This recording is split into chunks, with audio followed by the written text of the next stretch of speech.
दोस्ती निभाने को अगर सीखना है तो आप श्री कृष्ण जी से दोस्ती निभाना सीखिए। साथ संगत जी, वाहिगुरु जी का खालसा, वाहिगुरु जी की फतेह। भाई गुरदास जी अपनी वारों में पौड़ी 9वीं में दोस्ती निभाने के दस्तूर को हाईलाइट करते हैं।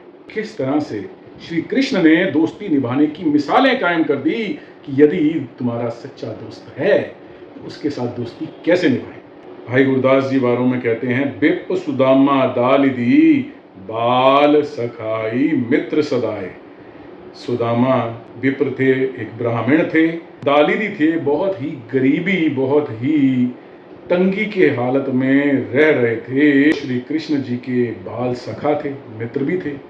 और बातों बातों में उन्होंने जब अपनी धर्म पत्नी को, ब्राह्मणी को ये जिक्र कर दिया कि मेरे तो बाल सखा द्वारिकाधीश श्री कृष्ण हैं, लागू होई बामणी मिल जगदीश दलिद्र गवाए। उनकी जो बीवी थी, जो ब्राह्मणी थी, वो लागू हो गई। उसने नैगिंग शुरू कर दी, जैसे कि पत्नियां करती हैं कि यदि आप जगदीश को जानते हैं, आप द्वारिकाधीश को जानते हैं, श्री कृष्ण आपके मित्र हैं, तो आप इन हालातों में क्यों जी रहे हैं?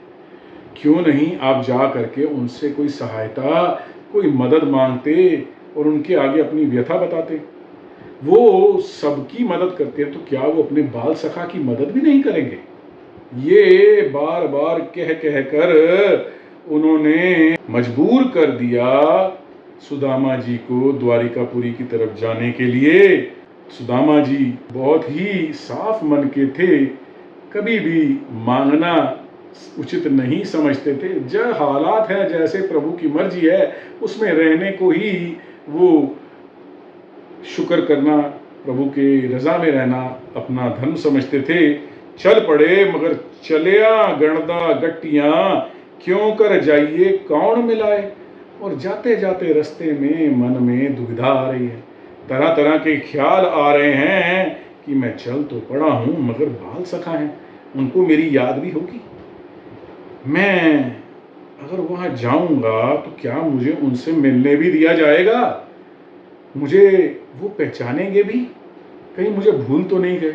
इस तरह के कई सौ सवाल सुदामा के मन में आने शुरू हो गए। इस तरह से माया अपना प्रभाव डालती है, दुविधा में फंसाती है। वो सुदामा जैसे पहुंचे हुए भक्त को भी माया ने उसी दुविधा में लपेट लिया। होता नगर द्वार का सिंह द्वार खलोता जाए।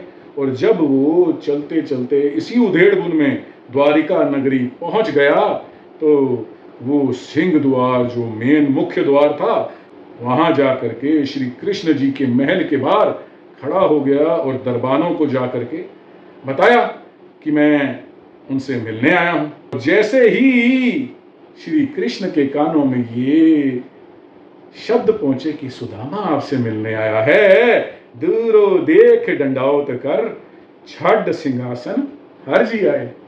दूर से ही देखा, मेरा सखा, मेरा सुदामा भाव विभोर होने से जल बहने लगा और अपना आपा खो करके, सिंहासन छोड़ करके दौड़ते हुए खुद सिंह द्वार तक, मुख्य द्वार तक पहुंचे। और आकर के उन्होंने आगे क्या किया ये और भी आश्चर्यजनक है। पहले दे प्रदक्षिणा, पैरी पैर के ले गल लाए। सबसे पहले उन्होंने प्रदक्षिणा करी, एक परिक्रमा करी अपने मित्र की, जैसे साधु संत की परिदक्षिणा की जाती है, किसी गणमान्य की, किसी बहुत ही इज्जत आदरणीय व्यक्ति की जाती है, ठीक उस तरह से प्रदक्षिणा करी और उनके चरण स्पर्श करके उनको अपने गले से लगा लिया। चरणों दक ले पैर धोए, सिंहासन उत्ते बैठाए। और फिर आप श्री कृष्ण ने उसके चरण धोए, चरण धो करके उसका उदक लिया, होठों से वो चरणामृत लगाया और फिर सिंहासन उत्ते बैठाए। जो सिंहासन था, जो थ्रोन थी महाराज की अपनी, उसके ऊपर उन्होंने सुदामा को बैठाया। इतना आदर, इतना सम्मान, ये देख करके सुदामा के भी आंखों में आंसू आ रहे हैं और महाराज तो भाव विभोर हुए ही हैं। देखो साथ संगत जी, दोस्ती की मिसाल यहाँ पे देखो क्या क्या खुद जगदीश द्वारिकाधीश ये सब कर रहे हैं सिर्फ अपने एक सच्चे मित्र के लिए। पुच्छे कुशल प्यार कर, गुर सेवा की कथा सुनाए। उसके बाद उन्होंने उनका कुशल क्षेम पूछा, परिवार के भलाई का बारे में पूछा, बाल बच्चों के बारे में पूछा, किस तरह से जीवन व्यतीत हो रहा है उसके बारे में वार्तालाप करी। और फिर अपने गुरुकुल के समय की बातें, संदीपनी जी के गुरु जी के यहाँ जो जो उन्होंने दोनों ने समय बिताया था, जो शिक्षा ग्रहण करते हुए, उसके बारे में विचार वटांदरा, बातचीत करी, पुरानी यादें ताज़ा करी। तो पता लग गया, क्योंकि वो तो जानने वाले थे, सब कुछ समझते थे, कि मेरे लिए कुछ तो जरूर भेजा होगा। तो उन्होंने पूछा कि भाभी ने क्या भेजा है। और सुदामा जी जो छुपा रहे थे, क्योंकि वो वैभव देख करके द्वारिका का, वो वहां के इतनी भव्य चीजें देख करके वो अपने तंदुल छुपा रहे थे। उन्हें शर्म आ रही थी कि कहीं मैं ये दूं और उपहास का कारण न बन जाऊं। मगर श्री कृष्ण ने खुद हाथ आगे करके बोला कि भाभी ने जो उपहार मेरे लिए भेजा है मुझे दो। और सकुचाते हुए जब उनके हाथों में वो तंदुल, वो चावल के कुछ दाने जो कि चावल झाड़ने के बाद बच जाते हैं, कुछ दाने इकट्ठे करके दिए थे, वो दाने उन्होंने उनके हाथों में दे दिए। जब वो तंदुल उनके हाथों में आए तो उन्होंने उनको ऐसे निहारा जैसे 36 प्रकार का भोजन उन्हें मिल गया हो, और ले करके उनको मुंह में डाल लिया और चबाना शुरू कर दिया वो कच्चे चावल, वो तंदुल ही उन्होंने ऐसे रस ले करके ग्रहण किए कि जैसे वो दुनिया का सबसे स्वादिष्ट भोजन प्राप्त हो गया हो। विदाई का समय आया तो 4 पदार्थ सकुच पठाए। उन्होंने उनको 4 पदार्थ ग्रहण कर दिए, जिसमें कि सच्चाई, हर तरह का धन, वैभव, दौलत, हर तरह की संतुष्टि, कामना की भी और अन्य चीजों की भी, और पूर्ण रूप से मुक्ति। सारी दातें सुदामा को, अपने प्रिय मित्र को दे करके श्री कृष्ण ने विदा किया। इस सब को देख करके सुदामा सकुचा करके वहां से निकला। वो सकुचा इसलिए रहा था, इसलिए हेल्पलेस फील कर रहा था कि मेरा मित्र, मेरा प्यारा सखा इतना निमाणा, इतना हम्बल, इतना डाउन टू अर्थ और मुझे इतना प्रेम करने वाला है।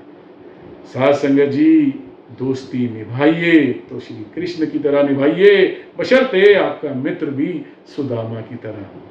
दोनों तरफ से प्यार, दोनों तरफ से प्रेम, दोनों तरफ से समर्पण और अपना सब कुछ दोस्त को देने की भावना, यही सच्ची दोस्ती की परिकाष्ठा है, उसकी एक डेफिनेशन है।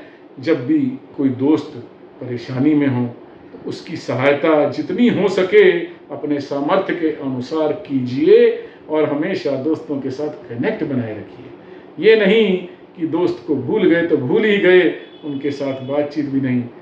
ज़रूरी है समय निकालना और उनके साथ एक कनेक्ट बनाए रखना। साथ संगत जी, अब आपसे इजाज़त है। जितना प्रेम आप दे रहे हैं इसी तरीके से प्रेम देते रहें। 747 सब्सक्राइबर्स हैं, और भी आप लोगों के अंदर गुरबाणी की बातें फैलाएं, वीडियो शेयर करें, कमेंट करके बताएं कि और आगे कौन कौन से टॉपिक्स लिए जा सकते हैं, और कोई भी सवाल हो तो भेजें ताकि आपको ज़्यादा से ज़्यादा जवाब दिया जा सके। जहाँ जहाँ हो, वाहेगुरु जी का खालसा, वाहेगुरु जी की फतेह या सतनाम वाहेगुरु लिख करके हिम्मत और हौसला अफजाई ज़रूर करें। अब इजाज़त। वाहेगुरु जी का खालसा, वाहेगुरु जी की फतेह।